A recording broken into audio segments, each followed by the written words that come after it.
you know, one thing I remember with my son, who is he's quite disagreeable by temperament, which is actually a good thing as far as I'm concerned, although it brings its own challenges. And so with my daughter, when she was misbehaving, she was pretty agreeable. And, you know, if she was misbehaving, I could basically just look at her and then she'd quit, you know. But my son, it was like, that was just nothing. You're looking at me? It's like, no, that's just not going to go anywhere, man. And so then I'd like tell him to stop, and that really wasn't having much of an effect either. He'd just sort of maybe laugh or run away or whatever. I mean, he was a tough little rat.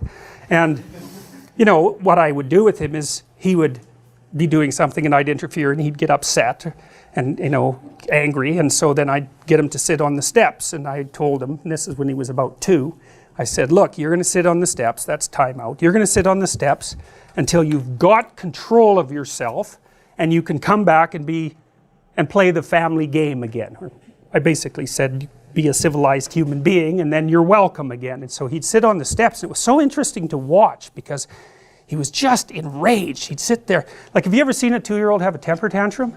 It's really quite the bloody phenomena. If you ever saw an adult do that, you'd call 911 right away. It's like, oh my God. And I've seen adults do that, you know, because people say with borderline personality disorder will have temper tantrums. And it's like, man, you want to be about 30 feet away from that person. That's for sure. It's really, but in kids, it's like, well, first of all, they're only this long, so how much trouble can they really cause? But it's like, you know, they're just completely gone. They're like on the floor, their face is red. They're just furious, like way more furious than you ever get if you're even vaguely socialized. They're just outraged and they're kicking and hitting the ground, and like, it's like a little epileptic fit of anger, you know. They're completely controlled by their rage. And we took care of one kid for a while who, he was actually a pushover, that kid. You could get him to behave by, you know, kind of shaking your finger at him, but his mother thought he was really tough because he had her figured out. And one of the things he would do is have a temper tantrum, and during the temper tantrum, he would hold his bloody breath until he turned blue. It's like, try that. Like, you know, that's your homework. Go home and have a temper tantrum, and while you're doing it, hold your breath until you actually turn blue. It's like, you won't be able to do it. You don't have the willpower of a 2-year-old, that's for sure. That little varmint, man, he'd just have a fit, then he'd hold his breath, and then he'd turn blue. It was like, wow, that's amazing. And we would just like let him do it. And, you know, he'd turn blue and everybody would be gone and he'd come out of it, you know, and it didn't work. So he just quit doing it. I think he did it like twice, and he figured out, oh, well, that's a lot of work for very little outcome. And, you know, it's not like 2-year-olds are stupid. They're not stupid. They're probably smarter than you, but they're not civilized by any stretch of the imagination. And so anyways, back to my son, I'd put him on the steps and he'd be like, just like enraged and trying to get himself together, you know. And I'd wait a few, I got a strict rule, which was as soon as you're done, you're welcome again. So it's completely under your control. You get yourself calmed down, you come and talk to me again.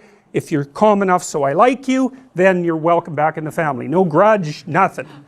And so it's harder than you think. Like, people think they like their kids. It's like, don't be thinking that. They're hard to like. They're little monsters, and they're very, very pushy and provocative. And so lots of parents do not like their children, and they do terrible things to them their whole life. So it's no joke, and it's very common. And, you know, that was Freud's observation, fundamental observation, that a lot of psychopathology is rooted in the family, and you can be sure of that. You know, and when you hear about some mother who's done something terrible to her child, which happens reasonably frequently, you know perfectly well that she has very terrible capacity to discipline. The child's just provoked her and provoked her and provoked her and provoked her and provoked her. And it just happens to be a day where her new boyfriend left and she's quite hungover and she got fired. And it's like, that's the wrong day to provoke her. And then she does something that is not good. And you read about it and you think, well, how could that happen? How could anyone do that? Well, that's how they do it. And so, and kids are very provocative, just like little chimps. Chimps will, the adolescents will like throw little pebbles and sticks at the sleeping larger males and bug them. And that teasing, which it is, that teasing turns into full-fledged dominance challenge behavior once the adolescent males get big enough to do it. And so when you're being provoked by a child, which they provoke you all the time, they're trying to figure out, well, just where are you exactly? What happens if I do this? What happens if I do this? You know, and how else are they going to figure it out?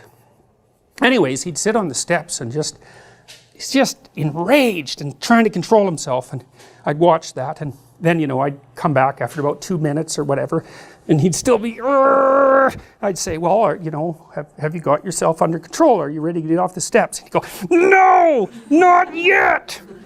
And then, you know, he'd get himself under control, and then he'd come back, and, you know, he'd be contrite, and then I would like him right away, you know, because you got to watch that, you know, because you don't like being dominated by a 2-year-old. No one does. And so if the child hasn't mastered himself and started to act in accordance with the prevailing social norms, you won't like them. Well, you think, oh yeah, I will, because, you know, I'm a good person. It's like, no, you won't. And no, you're not a good person, so don't be thinking about that at all. It's just not true. So when he was contrite, then he'd come, and then, you know, we'd just go on like nothing had happened. Because that's what you want to do, right? As soon as you get compliance, especially if the compliance is in the best interest of the child, you want to reward it instantly, right? That's the right thing to do. Because so then, and you could just see him gaining control over himself. And so really what was happening is, in his mind, in his brain, we'll say, there was a war between the psyche, the ego, that was starting to become integrated, you know, and starting to become a continuous person, an identity. And it's fragile in 2-year-olds, and it can be disrupted all the time, and it is. That's why they're so hyper emotional. It's fragile, that little ego, and it doesn't have a lot of power. And so what you want to do is reward it when it wins. You know, it's when he gets control over the underlying motivations, you want to say, hey, good work, man, good work, kid, you did it, you know, you got yourself under control, way to be. And the kid's really happy about that, because it's actually not that much fun to have a temper tantrum. It's exhausting. You know, it takes you over.